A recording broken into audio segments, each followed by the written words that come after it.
নমস্কার বন্ধুরা, সবাই কেমন আছেন? স্বামী বিবেকানন্দ স্কলারশিপের আবেদন কবে শুরু হবে তার জন্য অনেকেই অনেক প্রশ্ন করছেন। তো এটা কবে শুরু হবে সমস্ত কিছু আপনাকে বলবো আমি। বর্তমানে কোন কোন স্কলারশিপ শুরু হয়েছে সেটা হচ্ছে ঐক্যশ্রী স্কলারশিপ এবং ওএসসি স্কলারশিপ, দুটি স্কলারশিপ আবেদন চলছে। আর স্বামী বিবেকানন্দ স্কলারশিপে এখনো পর্যন্ত আবেদন শুরু হয়নি, সেটা আপনাকে দেখানোর জন্য। আর এটা আবেদন বন্ধুরা চলবে 30 সেপ্টেম্বর পর্যন্ত বলা হচ্ছে। তবে যেহেতু স্বামী বিবেকানন্দ আবেদন শুরু হয়নি, তাই এটা নিয়ে চিন্তার কোনো বিষয় নয়। স্বামী বিবেকানন্দ আবেদন হয়তো হতে পারে নভেম্বর মাস পর্যন্ত চলতে পারে। তো এবারে এটা একটু লেট হচ্ছে, বিভিন্ন সরকারি বিভিন্ন একটু নিয়ম একটু চেঞ্জেস করছে, মানে কিছু কিছু নিয়ম আছে যেগুলো চেঞ্জ করা হবে, তার জন্য একটু নিয়ম পরিবর্তন করা হচ্ছে। তাই অবশ্যই বন্ধুরা, আপনারা যদি স্বামী বিবেকানন্দ স্কলারশিপে আবেদন করতে চান তাহলে কিন্তু আপনাদেরকে এই ওয়েবসাইটে আসতে হবে, স্বামী বিবেকানন্দ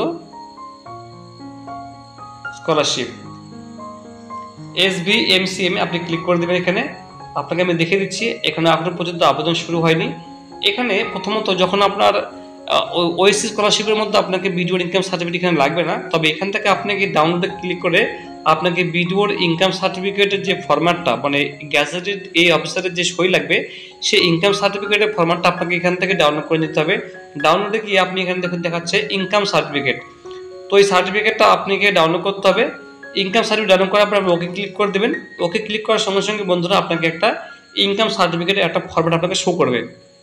এখানে বলছে আপনাকে, যেটা অনেকেই জানেন না সেটা আপনাকে আমি বলে দিই, গ্রুপ এ deputy deputy magistrate, deputy collector, joint BDO বা বিডিও বা এসডিও বা এসডিএম বা এডিএম, যে কোনো র্যাঙ্কের অফিসারকে দিয়ে আপনাকে সই করাতে হবে। মনে রাখবেন, কোনো আপনার যে হেডমাস্টার, প্রিন্সিপাল, এদেরকে দিয়ে সই করালে কিন্তু হবে না।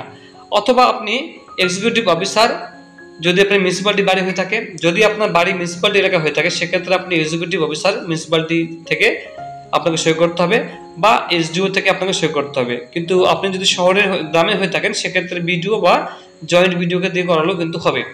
এখানে আপনাকে পুরো নাম লিখতে হবে। আর এখানে দেখুন, আপনার এখানে 2022 এবং 23 দেওয়া রয়েছে, এখানে 2023 এবং 24 থাকবে, ঠিক আছে? যেটা এখনো পর্যন্ত কিন্তু চালু হয়নি। তাই যখনই বন্ধুরা চালু হয়ে যাবে, তখনই আপনি ডাউনলোড করতে যাবেন, তখন এখানে 23 এবং 24 দেখাবে। এটা আপনাকে বের করে ফর্ম ফিল আপ করার আগে আপনাকে এখানে বিডিও বা এসডিও বা এক্সিকিউটিভ অফিসারের মিউনিসিপ্যালিটি এক্সিকিউটিভ অফিসারকে সই করাতে হবে। এখানে সই সিল মারার পরে আপনাকে এটা স্ক্যান করে আপলোড করতে হবে, ঠিক আছে? এটা হলো ভেরি ইম্পর্টেন্ট বিষয়। এটা আপনাকে অনেকেই জানেন না, তাই আপনাকে বন্ধুরা বলে দিলাম। হাউ টু অ্যাপ্লাই, এখানে আপনাকে ক্লিক করতে হবে। হাউ টু অ্যাপ্লাই আমি ক্লিক করে দিলাম। হাউ টু অ্যাপ্লাই ক্লিক করার পর আপনি উপরে এগিয়ে যাবেন। দেখুন এখানে দেখুন অনেকে এটা প্রশ্ন করছে যে 9 আগস্ট 2024 পর্যন্ত লাস্ট ডেট ছিল। তো বন্ধুরা, ভুল কথা, ফ্রেশ অ্যাপ্লিকেশন 2023 পর্যন্ত রয়েছে। যখনই আবেদন শুরু হয়ে যাবে, এখানে আপনি দেখতে পারবেন ফ্রেশ অ্যাপ্লিকেশন 2024 এখানে শো করবে, রেনুয়াল 2024 এখানে শো করবে, এখানে ওপেনিং ডেট এখানে শো করবে, কিন্তু লাস্ট ডেট শো করবে না, কারণ লাস্ট ডেট পরে ওরা শো করে, এখনো শো করবে না। এখানে আপনি যদি উপরে স্ক্রল করেন, স্ক্রল করার পরে এখানে দেখুন বন্ধুরা, যখনই আপনি এই জায়গাটায় এই যে ঘরটায় আপনি আপনাকে একটা টিকমার্ক করতে হবে। দেখবেন কখনোই কিন্তু টিকমার্ক হচ্ছে না। যখনই টিকমার্ক হবে, এই যে অপশনটা এটা অন হয়ে যাবে, তারপর আপনি প্রসিড ফর রেজিস্ট্রেশনে ক্লিক করে দেবেন। এইভাবে কিন্তু বন্ধুরা ফর্ম ফিল আপ শুরু হয়ে যাবে। তো বন্ধুরা, যখনই ফর্ম ফিল আপ শুরু হয়ে যাবে অফিসিয়ালি, আপনাকে আমি পুরো ফর্ম ফিল আপের ভিডিও আপনাকে দেখিয়ে দেবো, এবং নতুন কি নিয়ম হয়েছে, যেহেতু এখন কলেজে ভর্তির নতুন নিয়ম চালু হয়েছে, সব কিছুই পরিবর্তন করা হয়েছে। ওএসসি স্কলারশিপের ফিঙ্গারপ্রিন্ট নেওয়া হচ্ছে, তো এটাও কিছুটা পরিবর্তন হতে পারে। তো বন্ধুরা, কোনো কোশ্চেন থাকলে অবশ্যই জানাবেন। Thank you so much.